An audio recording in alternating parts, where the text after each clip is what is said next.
people think that your sermons are interesting?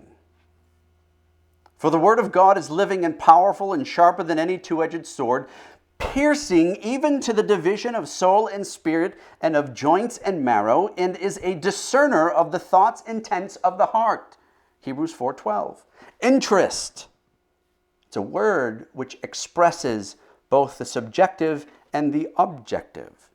It denotes the property of an object to draw our thought and our soul to itself, so that our happiness in some measure depends on it. A sermon should be interesting. Preachers who make sermons boring are sinning against God, their office, and the people. Again, which Thomas Brooks said is murdering the soul. The Bible is boring? No, the Bible is not boring. Oh, well, somebody might say, this passage is a little bit boring. No, the passage is not boring. It's living and active. Sharper than any two-edged sword, it pierces, regardless of where you read it. Now, some places are maybe in certain ways more important than others, but no, the Word is not boring.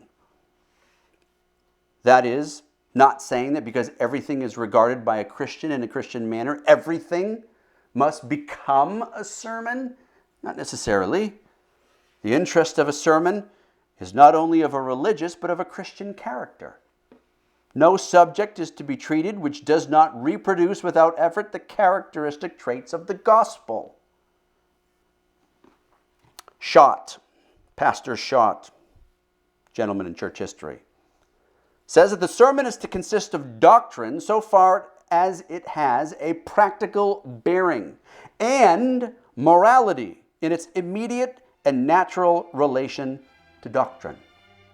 Vinay said, purely intellectual sermons, such as those of Mr. Dwight on the Sabbath or Mr. Clark on the existence of God, do not appear to me to be sermons.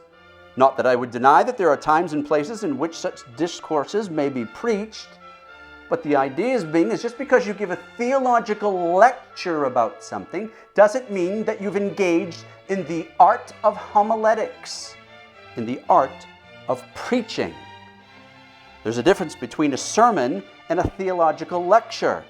In the pulpit, sermons are to be given, not theological lectures, and they are to be theologically and practically interesting to the hearer.